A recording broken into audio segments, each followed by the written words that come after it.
Hey, what's up guys? So I want to talk about Abyss Rising, and there's going to be a whole bunch of videos on Abyss Rising in the upcoming few days because the set is a pretty darn good set. I think there's a lot of potentially good cards that can affect the meta, and I want to go over the XYZ or Exceed monsters. So first off, let's jump right into it with Gagagigo Gunman. So he is a rank 4 that is a warrior with 1500 attack, and he requires just 2 level 4, no restrictions.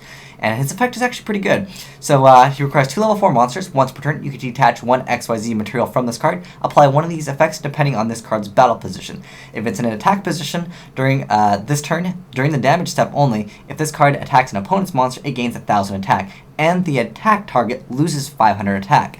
And then if it's in defense position, you can inflict 800 burn damage to your opponent. Pretty decent, just randomly there. What I really like about this card is, Dino Rabbit is going to be a very popular deck, and that deck does have trouble getting over larger monsters sometimes. When a larger monster is out on the field and you don't have any, back row to protect your monster that you're going for, this card could be an option for you just to get over something, because maybe it's the late game, you drew Dino Rabbit, you drew the Rescue Rabbit, and you just have to get over something large. Because he basically is a 3000 attacker for one turn.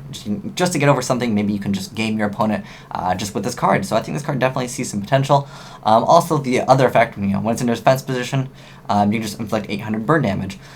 Because I'm thinking, there are some times when your opponent has just multiple back rows, and there are so low life points, you're afraid of a dimensional prison, or you're afraid of Mirror Force, and this card just special summon defense position, 800 damage, take the game a lot safer. And I think this card definitely will see some play, especially in Dino Rabbits, because again, it's just one of those decks where if you get something out too large, they just can't really deal with it. Also, I guess if you want to get over Xian, there's nothing else that is protecting Xian, you could just get over Xian. But keep in mind, if they have another 6 Samurai, they'll most likely let the other one be destroyed. So yeah, pretty good. Just basically a 3000 attacker for one turn. He's got decent defense too, 24, so he's not too bad. Next card up, I really feel like this one's probably going to be one of the best exceeds in this upcoming set. It's Heroic Champion Gandiva. Pretty interesting artwork. Just got someone on a horse with an a crossbow that's attached to their arm. Pretty cool. Anyways, we're in for the effect. So this one, it does require 2 level 4 warrior type monster, but its effect is amazing. So once per turn, when a level 4 or lower monster is special summoned to your opponent's side of the field, you can detach one XYZ material from this card to destroy that monster. Now, this will really hurt Dino Rabbits because they go, Rescue Rabbit, and then they get their their level 4 special summon monsters, and it has the parentheses S, just like Bottomless, which will hit both of them. You can just destroy both targets, which is insane. And I really feel like in Heroes, because there's Roach to get rid of the bigger monsters, and this one will get rid of those small monsters. I know plants are kind of, they're relevant. I mean, a lot of people are trying out plants again. There's also Geargas that they like to special summon low-level monsters. Anything that special summons low-level monsters. This card will be so good if you're playing Heroes. I'd say Heroes is one of the main meta decks that can definitely make use of this card. Pretty decent defense too, 1800, not bad. So you won't have to worry about Tsukiyomi, flipping it face down and then attacking it. But yeah, I really feel like this is probably one of the best XYZ monsters in this set. Very good, but unfortunately, it'll probably only see play in Heroes. Maybe there'll be some other warrior type decks. I mean, I guess 6 Hams probably can use that card too. Just to get rid of other decks. But yeah, definitely good against Dino Rabbits because pretty much against some Kaboozles and their Sabersaurus, which are too low to get over this. But pretty much everything Dino Rabbit, most of the good cards are special summon. But watch out for those Snowman Eaters because Dino Rabbits, there's some players that are main decking those. Next up, a Heroic Champion Kusanagi. So one of those Heroic Champion cards. This one is 3 level 4 warrior type monsters, but its effect is once per turn when a trap card is activated, you can detach one Exceed material from this card, negate the activation. If you do, destroy it, and then this card gains 500 attack. So what this will allow you to do, I'm not sure what deck will really make use of this card, but I feel like because it does require the warrior. If it didn't require the warrior, I'm sure there's a lot of decks that could really make this easier. But I feel like Shockmaster definitely just kind of gets the job done better. I mean, sure, you get the 500 boost, which is a little bit favorable. I feel like Shockmaster is a little bit better than this card because you can stun your opponent with Shockmaster a lot harder than you can. The 500 boost is interesting, but I'm pretty sure that there'll be some way to perhaps maybe get out 3 of these and then you can not worry about traps for a long time. But yeah, that is a card that at first I thought it was kind of good. Now I'm looking at it, it's okay. Honestly, I would rather just make Shockmaster if I had 3 level 4 monsters. So maybe this one just slipped by. Forget about this card. Don't run that card. It's not even that good. Because I was like, Shockmaster is 1,000 times better. Anyways, this one's number 9, Canopy Star-Dyson Sphere. So this one's a little bit tough to get out because it is 2 level 9 monsters, and this one's effect is pretty long. But it's once per battle step. When this card is targeted for an attack, well, it has XYZ material, negate the attack. When this card is targeted for an attack, well, it has no material. You can target 2 monsters in your graveyard and attach those targets to this card as XYZ materials. And note it says just 2 monsters. It doesn't have any like restrictions. It doesn't have to be like level 9s. During your main phase 1, if your opponent controls a monster whose attack is higher than this card, you can detach 1 XYZ material from this card. This turn, this can attack your opponent directly. So what's really cool with this, if you guys didn't know, Dandelion is one of those cards where it just gets its effect once it's sent to the graveyard. So you can just keep on equipping Dandelion over and over, and it'd be pretty cool. You know, you'd have that ability to recycle Dandelion like for a long time, I would say, as long as they don't get rid of it. This card kind of protects itself, but most likely they would just like blow it up, remove it, banish it. You know, they'll do something to the card. But I thought this card was just it was interesting to see that you can just equip any monsters as Exceed materials, and I'm thinking that could potentially lead up for some pretty insane stuff. Like I mentioned, Dandelion, you'd just be able to abuse Dandelion pretty much forever if they can't really get over this because you can just detach and then you negate the attack, and then you'd have the Dandelion tokens. Because I'm thinking like heroes, I don't know what they would do like to blow it up. Maybe they just have to go for like an absolute 0. And at that point, if you have Danny attached, you still get 2 tokens. So yeah, and then still again they'd have to destroy their own ab-0. So I don't know how valuable that will be for them. Next up, Heraldic King Genome Heriter. Kind of hard to pronounce. This one it requires Heraldic Beast monsters, so I don't really know too much about them. I'll probably have to read up about them, but this card's effect's pretty good. It's just a rank 4, and it requires those Heraldic Beast monsters. So if those cards aren't good, probably won't see any play. But again, I think this card does have a lot of potential. So it's once per turn, you can target 1 face-up XYZ monster your opponent controls until the end phase. This card's name and attack become the target's name and attack, and it gains that target's effects. Also, until the end phase, that target's attack becomes 0 and its effect is negated. So that's pretty good. I think that this can potentially, like, you know, wreck some Exceed decks, and it's just there.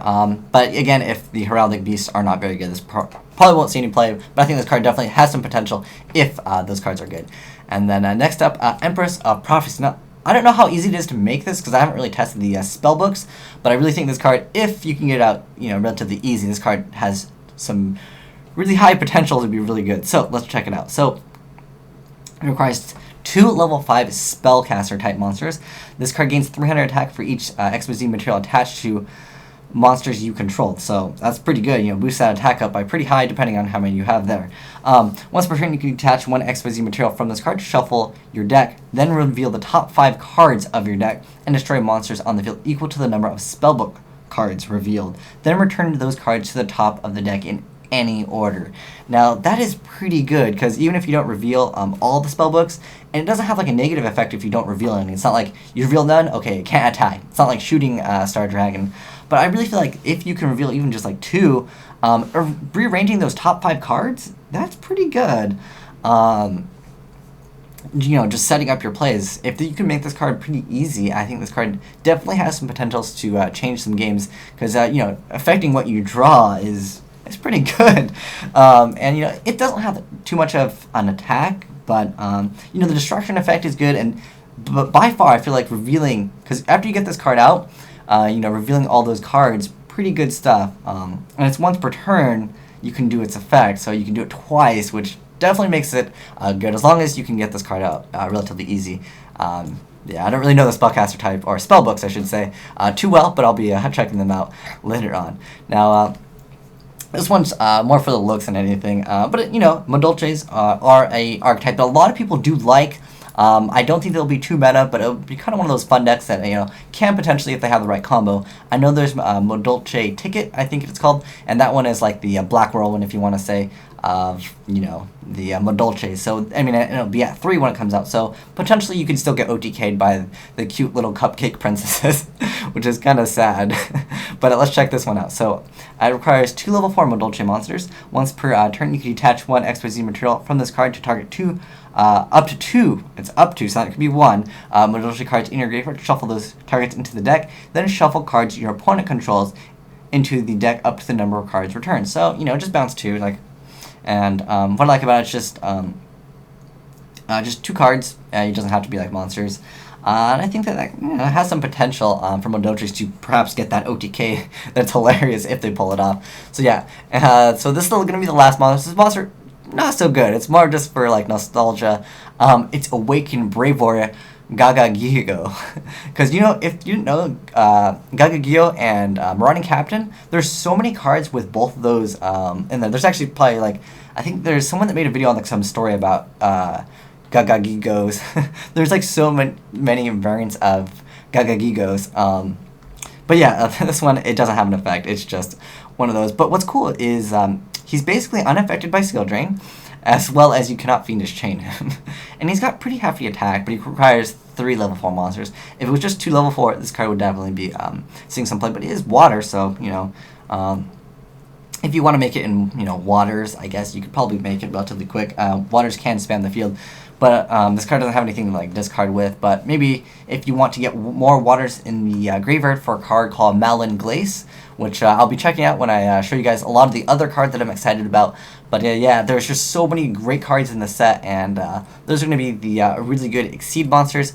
Actually, don't regard this card as a good one. It's not very good. Shockmaster will just triumph over this card, and Shockmaster is going to be reprinted. So other than this card, I'm pretty sure that everything is going to be seeing some play. Definitely the Modolce one, just because people like it. It's probably not the best, but again, this card is probably the card to be looking out for in this set, because heroes are a pretty dominant deck. They are pretty much considered, you know, tier 1, tier 2 to a lot of the good players in Yu-Gi-Oh! And this card right here can really boost them up, because if you make this against Dino Rabbits, I really feel like they have really limited things to get rid of this card. I think it has just so much potential to wreck certain matchups. Like Gear Guys, you can just, when they're special summon, just bam, it's gone. Like, I really feel like that it's pretty good. But keep in mind that this does not negate the summon. If it negated the summon, it would be a lot better. You know, Roche negates the summon, so it's just a little bit better in that aspect. But, you know, it's just the ability to make like Roach against certain matchups, and making this heroic champion Gandiva against certain matchups just can simply win you the game. There's so many times where I've seen hero players just go Roach and their opponent just ends. They're just like, I can't do anything, because if they're playing Lightsworn, Roach, if they don't have like a Raikou or a Jane or something to get rid of it really quick, they can't really do much, because Roach definitely you know, stops them from summoning the Judgment Dragon. But yeah, definitely this card will be seeing a lot of play, and I think Dino Rabbit players will probably end up trying this card, just because getting over big monsters sometimes is just really necessary. So yeah, be on the lookout for this card. And currently in OCG, let's check out the rarity in OCG, if it shows it. It's super rare, but knowing our luck, it'll probably be secret rare. But yeah, those are some of the XYZ monsters that I'm personally excited about. If there are any other XYZ cards that you are excited about in this upcoming set, let me know in the comment section below, because those are the cards personally that I found that were pretty exciting for me, that I really think that can definitely see some play in the meta. But thanks for watching, guys. Asian Eyes White Dragon, signing out.